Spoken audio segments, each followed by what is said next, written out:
बोले सियावर रामचंद्र की, उमापति महादेव की, जगतगुरु शंकराचार्य भगवान की, दयालु सद्गुरुदेव महाराज की।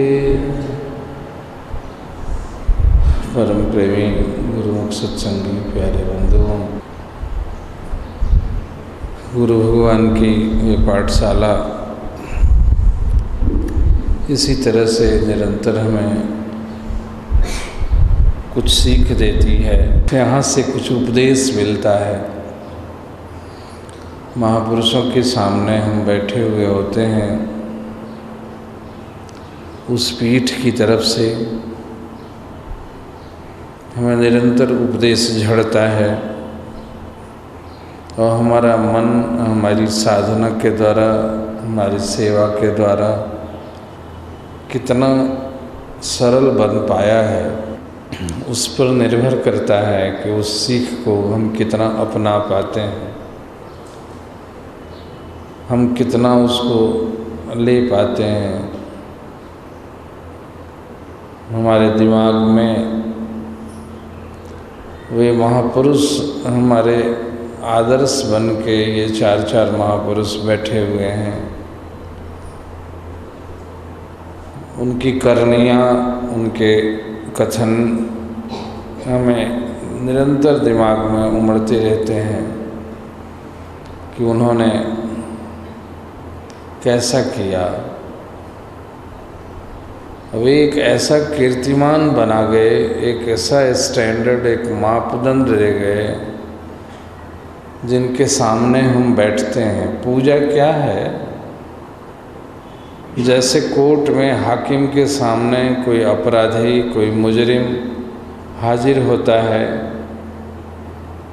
और वहाँ उसके कर्म की व्याख्या करके उसको सज़ा मुकर्रर की जाती है, या वो स्वीकार करता है कि हाँ हमने ऐसा किया है। तो हम भी उन साहिब संकल्प, वो कादिर कुदरत जिनको कहा जाता है, जिनके हाथ में परमात्मा की, भूमा की, सृष्टि की, प्रकृति की कुल शक्ति निहित है, उनके सामने हम बैठे हुए हैं। कितना अंतर है। हमारा मन पल पल हमें पटकता है, हमारी आत्मा को संत्रस्त करता है, हमारी निज आत्मा दुखी होती रहती है, तब भी वह अकड़ता है।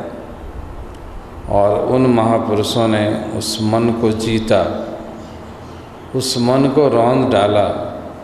सुनते हैं उन्होंने इतने साल तप किए, तो उस तप में किया क्या उन्होंने?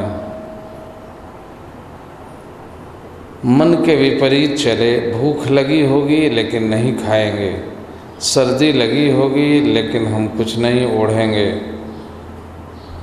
पूरे संसार के तमाम क्रियाकलाप और सुखों से किनारा हट के वे बैठे रहे। उनको अपमान सुनना पड़ा लेकिन हम दुखी नहीं होंगे, उनको मान सुनना पड़ा लेकिन हम सुखी हर्षित नहीं होंगे। ऐसा अटल करके और आसन जमा कर वे इतने सालों बैठे रहे। उनको क्या मिला उस तरह से शरीर को तपाने में, अपने मन को तपाने में? उस तपते तपते तपते तपते वो मन जो निरंतर संघर्ष में रहता है, जो आत्मिक आवाज़ को दबाते रहता है, उसकी आवाज़ दब गई और आत्मा की जीत हो गई।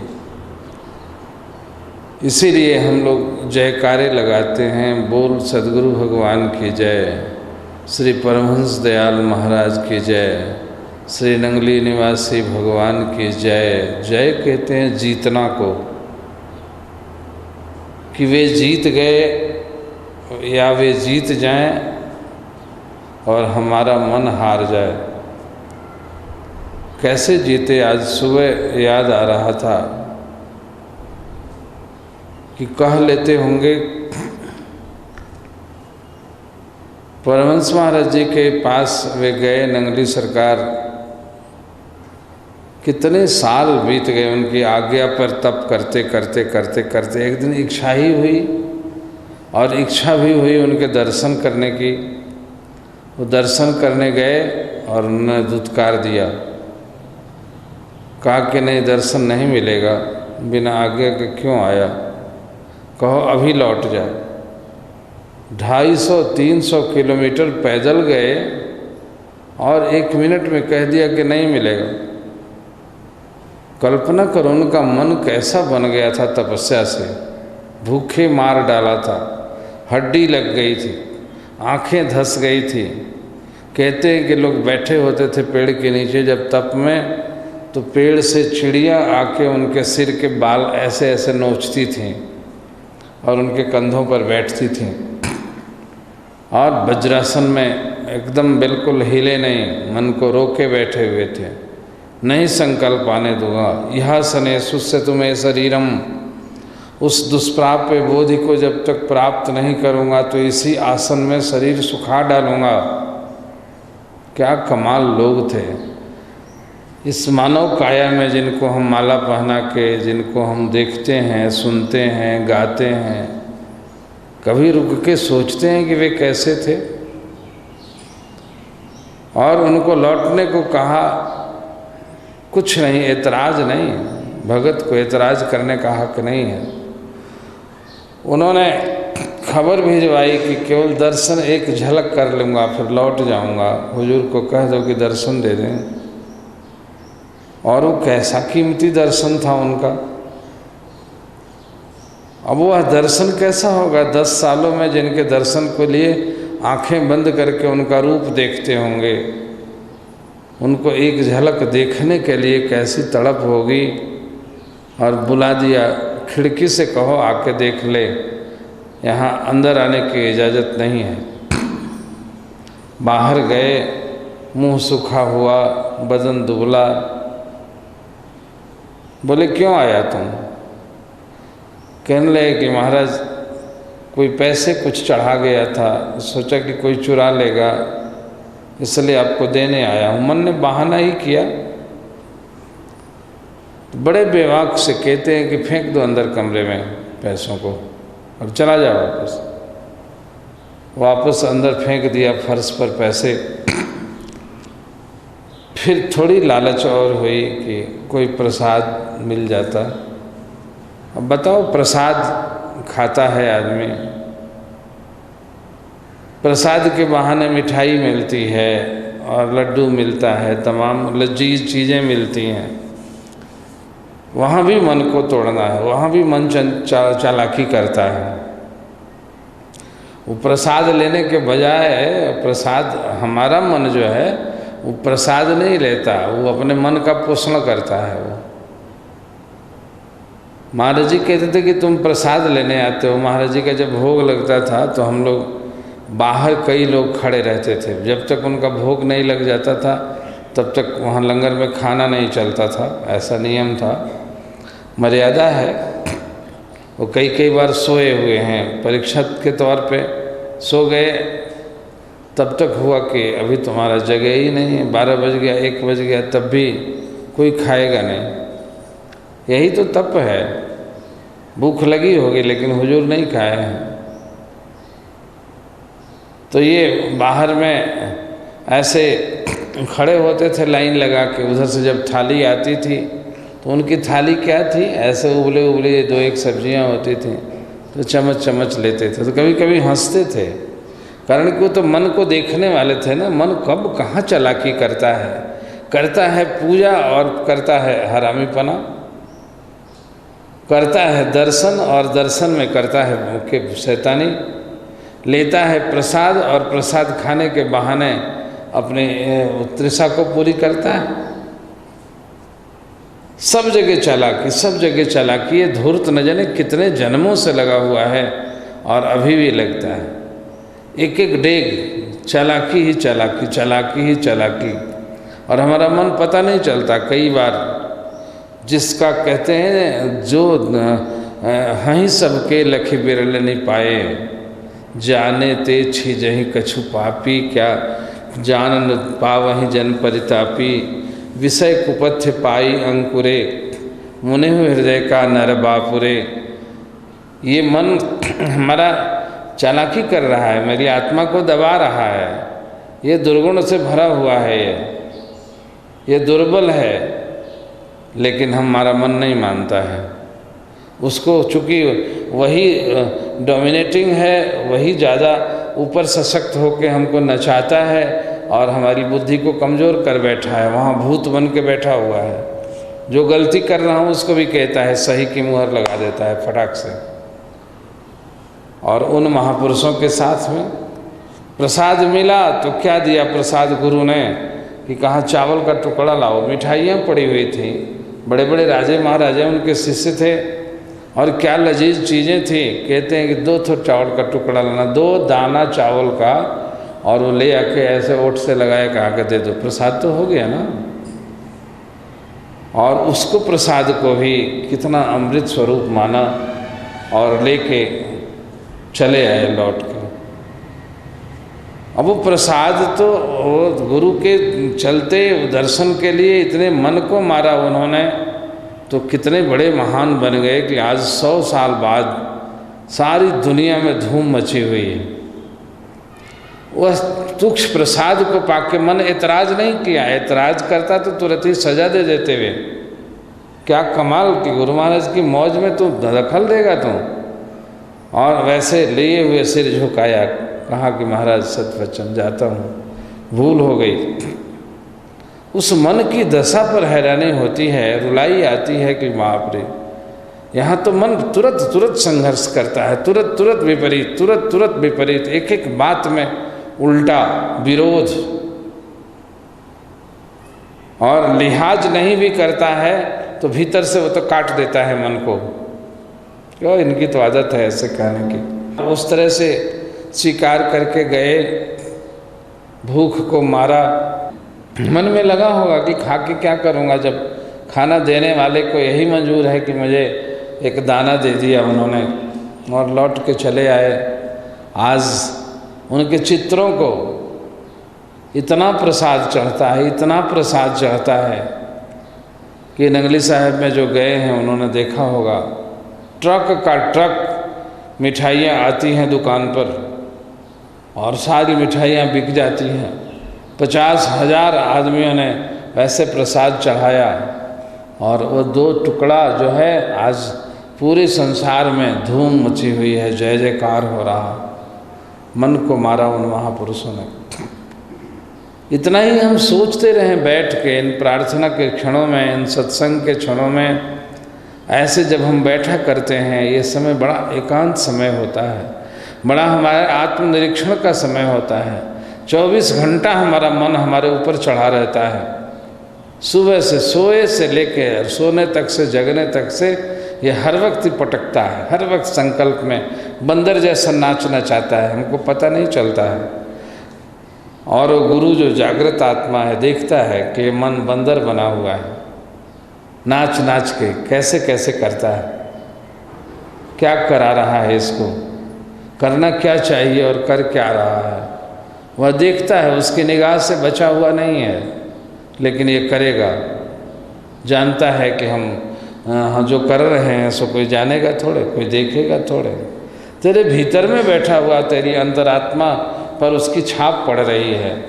तो शुभ कर रहे हो कि अशुभ कर रहे हो, तेरे चित्त पर वो अंकुश होते जा रहा है, पढ़ते जा रहा है, पढ़ते जा रहा है, और अंतःकरण गंदा हो जा रहा है। जन्म जन्मांतर लग जाएंगे, आँख मूंदोगे और वहाँ प्रकाश नहीं है, वहाँ विक्षिप्तता है, वो आत्मा के अंदर में संकुचन है, वो अंदर में कॉन्ट्रैक्शन है, भीतर में इस तरह से विक्षोभ पैदा हुआ है। और तुमने किया है, तुम्हारे मन ने किया है, तुम्हारा बैरी मन करता है, और ये करते कराते रह रहा है। एक सूत्र गुरुओं ने बता दिया कि जिस काम को करके तुम्हें छिपाने का मन करता है, जिस काम को करके तुम्हें लजाने का मन करता है, तेरे मन पर दबाव पड़ता है, वो पाप कर्म हो मत करो, रोको धीरे धीरे। जिस काम को करने में तेरा चित्त उजागर हो, दूसरे को बताने में हर्ष का अनुभव हो, वह काम सत्कार्य है। तुम्हारे भीतर में लगा हुआ है थर्मामीटर, देख लो। हम किससे मिलते हैं, किससे बिछुड़ते हैं, कि निंदा करते हैं कि चुगली करते हैं, प्रशंसा करते हैं तब तो नहीं किसी से छिपाने की जरूरत है। निंदा करते हैं तो कोई सुन मत ले, क्या बात है। यदि वह सच कह रहे हो तुम तो फर्राटे से चौक पर बोलो,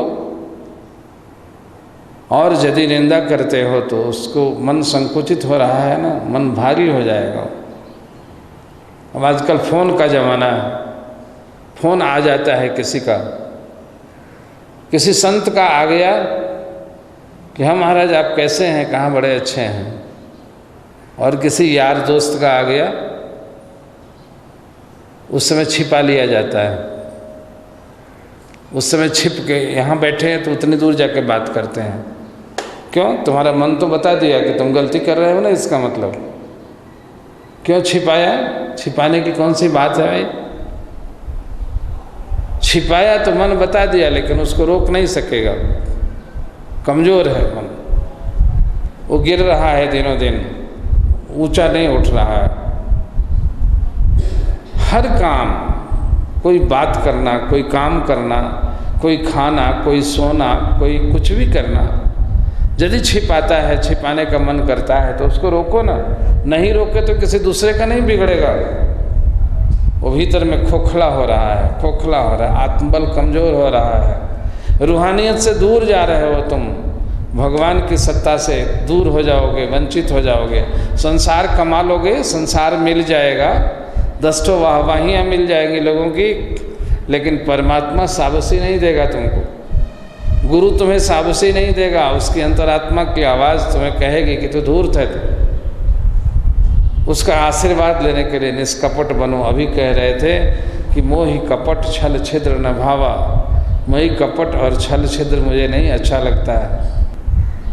उसे कपट छिपाव दुराव नहीं अच्छा लगता। वो तो आत्मा का प्रकाश, प्रकाशमय संसार है, उसमें अंधेरा कहाँ।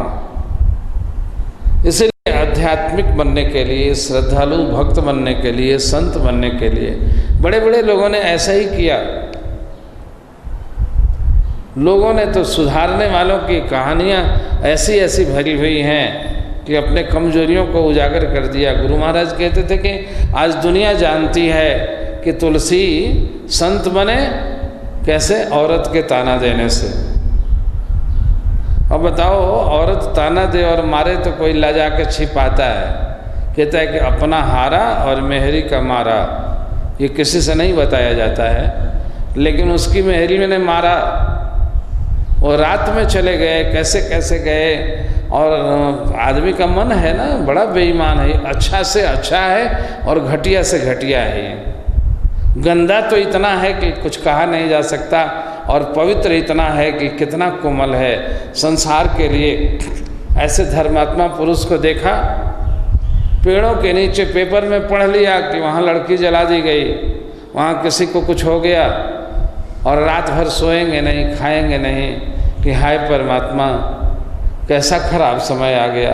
लोग कितने ऐसे हो रहे हैं, दुनिया की चिंता के मारे अपना खाना और सोना हराम कर दिया। जिन्होंने अपने लिए एक फटी हुई कुछ नहीं चाहा, दुनिया का सुख चाहा, वैसे लोग भी थे।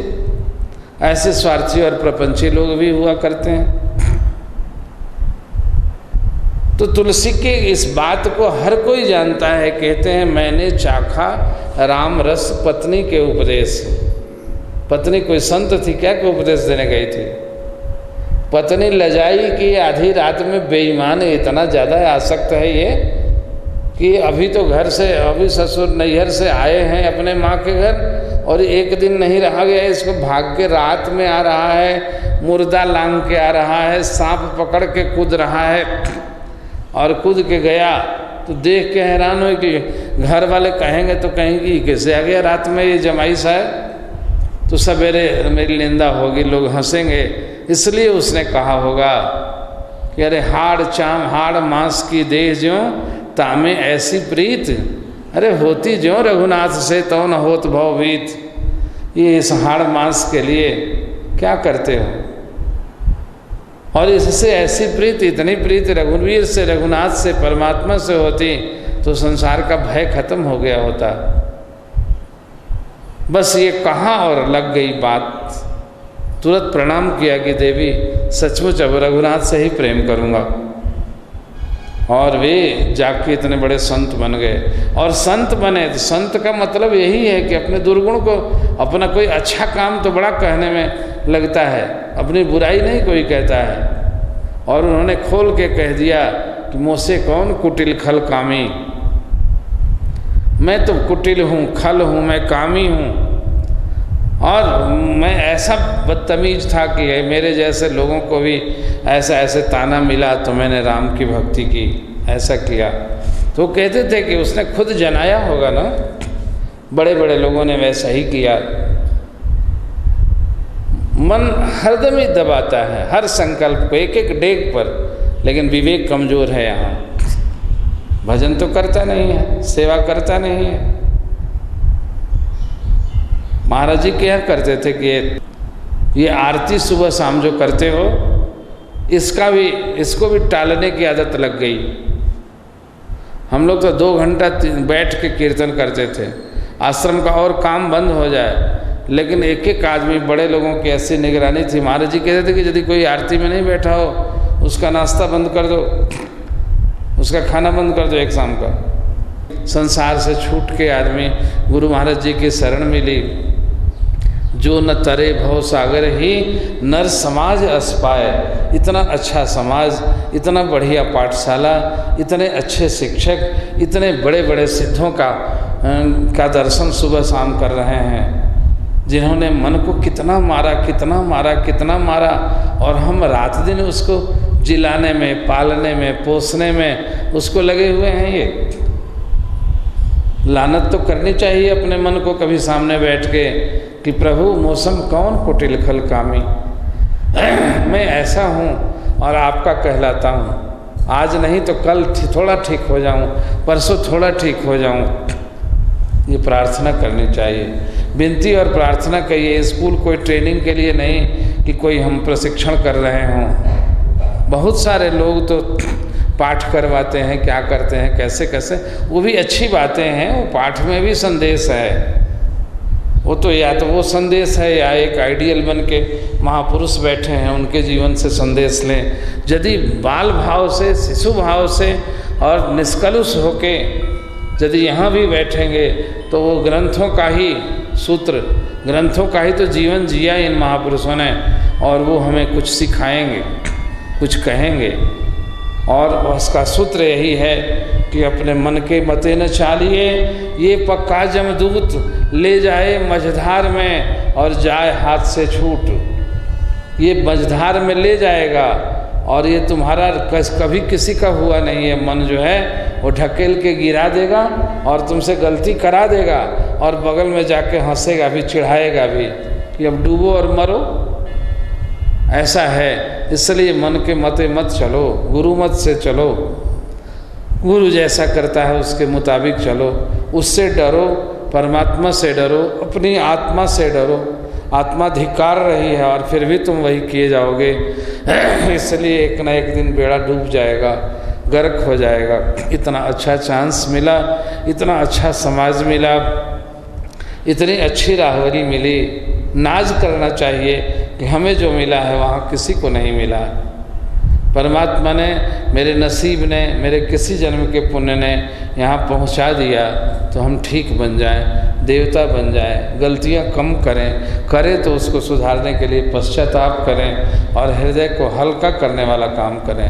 अंतःकरण को भारी करने वाला, आत्मा को संकुचित करने वाला, आत्मा को दबाने वाला और कोसने वाला काम न करें। ऐसा कोई काम न करें जिससे छिपाने का मन करे, लुकाने का मन करे, झिझक का मन करे, पर्दा रखने का मन करे। अपने आप से तौलते रहें और हर काम को उसी तरह से करते रहें जिससे मन उजागर हो और सब परमात्मा को लगे कि वो मालिक। उसके सामने जाने में चेहरा हमारा झुकेगा नहीं, निगाह झुकेगी नहीं। शिशु भाव से उसके चरणों में समर्पित होते जाएं। सुबह शाम प्रार्थना में हाजिर हों और उनकी विनती में करते वक्त एक एक शब्द का अर्थ अपने हृदय में लेखे गिनत न छूटी हों। छिन छिन भूलन हार बक्सन हारा बक्सलो नानक पार उतार। क्षण क्षण भूल करने वाला हूँ हे प्रभु, इसलिए लेखा गिनती मेरे कर्म का करोगे तो मैं नहीं छूट सकूँगा। इसलिए आप बक्सन हारे हो, अनंत गलतियाँ हैं, मेरी गलतियों को माफ़ कर लो और मुझे बख्श देना, मुझे माफ़ कर देना, मुझे किनारे लगा देना। ये प्रार्थना हरदम करती रहनी चाहिए और अपने मन को हल्का बना के रखना चाहिए। किसी काम से भारी हो उस काम से बचना चाहिए, अपने मन को तोड़ना चाहिए, मारना चाहिए। यही तप है। हम जंगलों में बैठ के और उन गुरुओं जैसे हम पत्ता खा के तो रह नहीं सकते। भगवान की कृपा कहो, उनका आशीर्वाद कहो कि उनका नाम ले रहे हैं तो रोटी दे रहे हैं, इसके बदले में हम क्या कुछ कमाई करते हैं? कितना सुंदर साधन दिया उन्होंने और किस तरीके से वे जीवन की नैया ले जा रहे हैं। इसलिए उनका एहसान मंद होकर सेवा करूं तुम्हारी, बस चरणों की छाँव देकर जीवन सुधार कर दो। गुरुदेव मेरी नैया चाहो तो पार कर दो, भव सिंधु में फंसा हूँ इसको किनार कर दो। बोल जयकारा बोल मेरे सतगुरुदेव महाराज की। हरि ओम गजाननं भूतगणाधिसेवितं कपित्थजम्बूफलचारुभक्षणं उमासुतं शोकविनाशकारकं नमामि विघ्नेश्वरपादपङ्कजं। हरि ओम ब्रह्म प्रणाम प्रणाम गुरु पुनि प्रणाम सब संत करत मंगलाचार्य नासत विघ्न नमोस्तनन्ताय सहस्रमूर्तये सहस्रपादाक्ष शिरोरुमा सहस्रनाम्ने पुरुषाय शाश्वते सहस्रकोटि नमो सद्गुरुं सच्चिदानन्दरूपं नमो सद्गुरुं ज्ञानदाताय नमो सद्गुरुं सत्स्वरूपं विकास नमो सद्गुरुं भानुवत सुप्रकाश नमो सद्गुरुं बुद्धिविद्या प्रदात नमो सद्गुरुं सृष्टिकर्ता विधात नमो सद्गुरुं वेद ब्रह्मा स्वरूप नमो सद्गुरुं भूप भूपाल भूप नमो सद्गुरुं काल कालं कराल नमो सद्गुरुं भक्त मानस मरार नमो सद्गुरुं दास पापं नमो सद्गुरुं निर्गुणं निर्विकार कृपा उदति गुरुदेव के लाल वचन बोल भक्ति योग के वेद को स्वर्गीय भरत में बोल तमेव माता च पिता तमेव सर्वं मम देव देव कर्पूरगौरं करुणावतारं संसारसारं